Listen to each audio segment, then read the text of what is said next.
दोस्तों, आज मैं आप लोगों के साथ एक ऐसा टॉपिक डिस्कस करने वाला हूं जो कि सबसे ज़्यादा पूछने वाला जो है सवाल, जो कि मेरे पास सबसे ज़्यादा आया है। वो क्या है सवाल?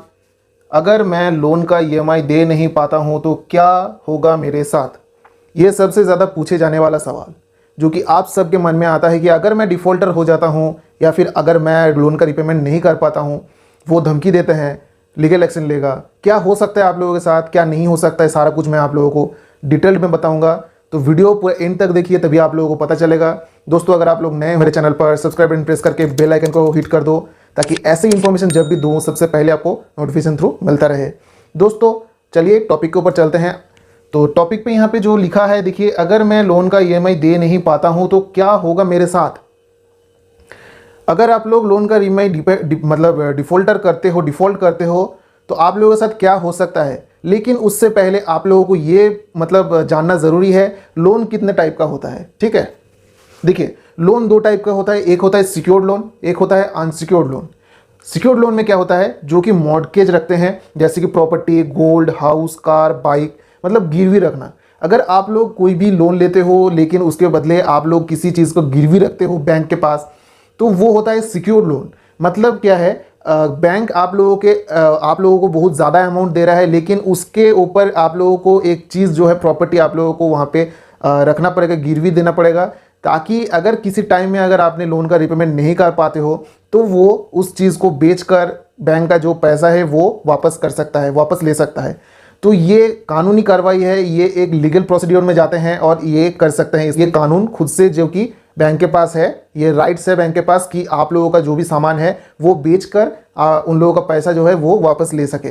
ये होता है सिक्योर्ड लोन। और अनसिक्योर्ड लोन क्या होता है, जिसके अंडर पड़ते हैं personal loan, instant online loan, credit card, bank loan, जिसमें आप लोग कोई भी कुछ गिरवी नहीं रखते हो, सिर्फ आप लोग कुछ डॉक्यूमेंट्स देते हो। अमाउंट ज़्यादा बड़ा नहीं होता है, छोटा अमाउंट होता है, इसीलिए आप लोगों को कुछ देना नहीं पड़ता है।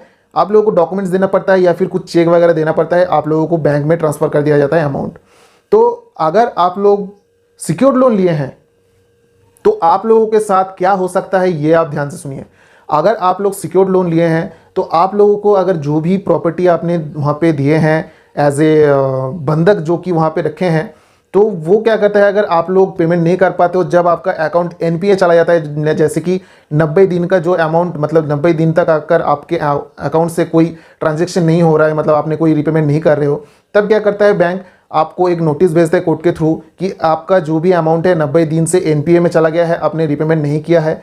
तो आपको एक नोटिस मिलेगा। नोटिस मिलने के बाद आपको उसमें लिखा होगा कि आपका जो भी प्रॉपर्टी है वो हम लोग यहाँ पे बेचेंगे, और आपका जो भी अमाउंट वहाँ पे निकलेगा तो हम वहाँ पे जो पैसा दिया था वो हम वापस लेंगे, और बाकी का जो पैसा है वो बैंक आप लोगों को दे देगा। तो इस तरीके का जो कि है सिक्योर्ड लोन काम करते हैं। और अनसिक्योर्ड अगर आप लोग लोन लिए हैं, जैसे कि personal loan, instant loan, credit cards वगैरह लिए हैं, आप लोगों से कोई भी डॉक्यूमेंट्स अदर्स कुछ मतलब वहाँ पे गिरवी नहीं रखे हैं आपने, तो आप लोगों को ज़्यादा से ज़्यादा क्या हो सकता है। दोस्तों देखिए, अगर आपने अनसिक्योर्ड लोन लिया है, वहाँ पे कोई और डॉक्यूमेंट्स नहीं लेते हैं, सिर्फ और सिर्फ आधार कार्ड, पैन कार्ड या फिर कुछ ही डॉक्यूमेंट्स जो कि आप लोग देते हो, तो वो लोग क्या करते हैं, अगर आप लोग डिफ़ॉल्टर होते हो, अगर आपका अकाउंट एनपीए में चला जाता है, आप लोग रिपेमेंट नहीं कर पाते हो, पहले आपको बैंक या फिर एनबीएफसी आपको कॉन्टैक्ट करेगा, आपको बोलेगा कि आपका पेमेंट नहीं हो रहा है इतने दिनों से, जो कि एनपीए में है, कोई परफॉर्मेंस नहीं कर रहे हो आप लोग, कुछ नहीं हो रहा है आप लोगों की तरफ से, तो आप लोगों को कुछ खराब हो सकता है, आप लोगों के अगेंस्ट कुछ लीगल एक्शन ले सकते हैं। इस तरीके का बात आप लोगों को बोला जाएगा। बाद में अगर देखता है कि अगर फिर भी लोग जो कि अगर आप लोग पेमेंट नहीं कर पाते हो, क्या करते हैं, फिर एजेंट्स का सहायता लेते हैं। थर्ड पार्टी एजेंट्स होते हैं, वो क्या होता है, बैंक का खुद का एजेंट्स नहीं होता या फिर एनबीएफसी का नहीं होता है खुद का, वो थर्ड पार्टी एजेंट्स होते हैं, वहाँ से कॉन्टैक्ट करते हैं और वो आप लोगों को से घर पे जाके ये वसूली करने का काम करते हैं, उन लोगों को कमीशन मिलता है। ठीक है, तो ये अगर बैंक का रूल्स एंड रेगुलेशन से या फिर एनबीएफसी का रूल्स एंड रेगुलेशन से आप सभी को पता है कि कोई भी एजेंट या फिर कोई भी बैंक अगर कोई भी पैसा वापस लेता है, उनका हक है वो पैसा वापस ले सकता है, कि थर्ड पार्टी एजेंसी भी हायर कर सकता है, लेकिन कोई भी एजेंट आप लोगों से बदतमीजी नहीं कर सकता, जोर जबरदस्ती नहीं कर सकता। अगर आपके पास पैसा नहीं है, अगर आप बोलते हो कि मेरे पास पैसा नहीं है, तो अगर वो जोर जबरदस्ती करता है घर पे आके या फिर बदतमीजी करता है, तो आप लोग सीधा तरीके से बैंक में कांटेक्ट कर सकते हो, इस तरीके का प्रॉब्लम कर रहे हैं, या फिर आप सीधा पुलिस स्टेशन में जाके इसका एफआईआर कर सकते हो। लेकिन उससे पहले आपको प्रूफ रखना पड़ेगा।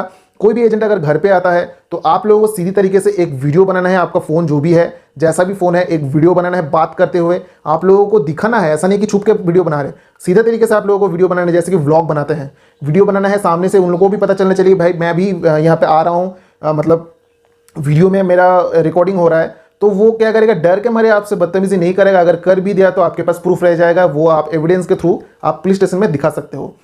तो उसके बाद देखिए, अगर एजेंट्स आए फिर भी अगर उसका काम नहीं होता है, फिर क्या करता है, वो अकाउंट आपका क्लोज्ड हो जाता है दोस्तों, और आपका सिविल में इफेक्ट कर देता है, सिविल एकदम ही डाउन कर देता है, जिससे कि आप लोग बाद में कोई भी लोन नहीं ले सकते।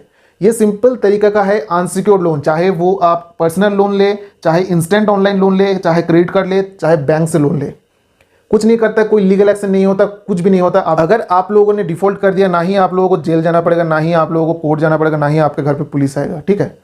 तो ये आप ध्यान से सुनिए, ये आप ध्यान से इसको समझिए। अगर आप लोग पर्सनल लोन लिए हैं, अगर आप लोग डिफ़ॉल्ट हो जाते हैं, अगर आप लोग रिपेमेंट नहीं कर पाते हो, तो आप लोगों के साथ ज़्यादा कुछ नहीं होगा, सिर्फ और सिर्फ हैरेसमेंट करेगा, कुछ लीगल नोटिस भेजेगा। लीगल नोटिस नहीं होता है, वो सिर्फ और सिर्फ आप लोगों को डराने का एक जरिया होता है, प्रोसेस होता है उन लोगों का, सिर्फ और सिर्फ वो आप लोगों के सामने रखते हैं, जिससे कि आप लोग डर जाओ और उनका पैसा वापस कर दो, ठीक है। अगर उससे भी काम नहीं होता तो लास्ट में क्या होता है, ये आपका लोन का अकाउंट क्लोज कर देता है। हाँ, कुछ सालों तक ये ओपन रहेगा, आपको परेशान करता रहेगा, बोलेगा कि मतलब कोशिश तो उनका जारी रहेगा, भाई कोशिश करता रहूँ, अगर मिल जाए तो अच्छा है। फिर अगर कोशिश नाकाम होता है, आपका सिविल में वहाँ पे शो करता है कि ये अकाउंट जो है ये सेटलमेंट नहीं हुआ है, इसका क्लोज नहीं हुआ है, तो वो वहाँ पे शो करेगा आपके सिविल में, और आपका सिविल खराब कर देगा। शायद वो 200 नीचे आ सकता है, 300 तक आता है, लेकिन आपका वो सबसे जो लोएस्ट है, सबसे लोएस्ट पॉइंट पे आपका सिविल आ जाएगा। तो ये सबसे बड़ा यहाँ पे एक खराब चीज़ है, जो कि आपका सिविल खराब होगा, क्योंकि आप लोग अगर पेमेंट नहीं करोगे तो वो लोग तो आपका सिविल खराब कर ही देगा, ताकि अगर इस तरीके का प्रॉब्लम बाद में ना हो, कोई और बैंक वगैरह ना झेले, तो इसके लिए वो सिविल में इफेक्ट करते हैं, ठीक है। तो इसलिए अगर आप लोग लोन लिए हैं कोई NBFC से, कोई भी एप्लीकेशन से लोन लिए हैं, अगर वो आपका सिविल में शो कर रहा है, तो आप लोग उसका टाइमली पेमेंट कर दीजिए। आपको कुछ परेशानियां झेलना नहीं पड़ेगा, इस तरीके का कॉल्स नहीं आएगा अगर आप टाइमली पेमेंट करते हो तो। मानो आपके पास पैसा नहीं है, अगर आप सोच रहे हो कि मेरे पास पैसा आएगा 2 महीने बाद, तो आप 2 महीने बाद, 3 महीने बाद पेमेंट करो, कोई दिक्कत नहीं है, ठीक है। उससे आपका सिविल इफेक्ट करेगा ज़रूर, लेकिन ठीक हो जाएगा। अगर आप पेमेंट नहीं करते हो, अगर आप लोग बोलते हो कि मैं पेमेंट नहीं करूँगा, मेरे पास पैसा है ही नहीं, मैं कहाँ से लाऊँ, मेरा अभी सिचुएशन सही नहीं है, तो आप लोगों को उससे डरने की ज़रूरत नहीं है। जो अकाउंट है वो क्लोज हो जाए, एट द एंड वो आपका अकाउंट क्लोज कर देगा, लेकिन आपका सिविल इतना ख़राब कर देगा, आपको इन फ्यूचर लोन नहीं मिलेगा दोस्तों। यही बात आप लोगों को सिंपल ध्यान में रखना है, क्या हो सकता है आप लोगों के साथ, क्या नहीं हो सकता है। अगर अनसिक्योर्ड लोन है, आपका सिविल बिगड़ेगा। अगर सिक्योर्ड लोन है, तो आपका घर बार जो भी वहाँ पे जब्त कर लिया है, वो सारा कुछ वहाँ पे बेच के बैंक पैसा वापस लेगा। लेकिन अनसिक्योर्ड लोन में ये कर नहीं सकता, कोर्ट तक नहीं जा सकता, क्योंकि कोर्ट का लंबा प्रोसेस होता है, खर्चा भी बहुत ज़्यादा होता है, जो कि ये बैंक बोलेगा कि इतना पैसा अगर खर्चा किया है, उसके बाद अगर पैसा बिल मिलेगा भी नहीं मिलेगा वो पता नहीं है, फिर भी वो अलग से खर्चा नहीं करेगा, ठीक है। ये आप ध्यान में रखिए कि आप लोगों का कोई केस नहीं होगा कोर्ट में, कोई पुलिस नहीं आएगा, कुछ नहीं होगा, ठीक है। तो अगर आप लोगों को ये इन्फॉर्मेशन अच्छा लगा तो प्लीज़ मेरे वीडियो को एक लाइक ज़रूर करना, सब्सक्राइब बटन प्रेस करना ना भूले। तब तक के लिए ta-ta bye bye, take care, जय हिंद, जय भारत।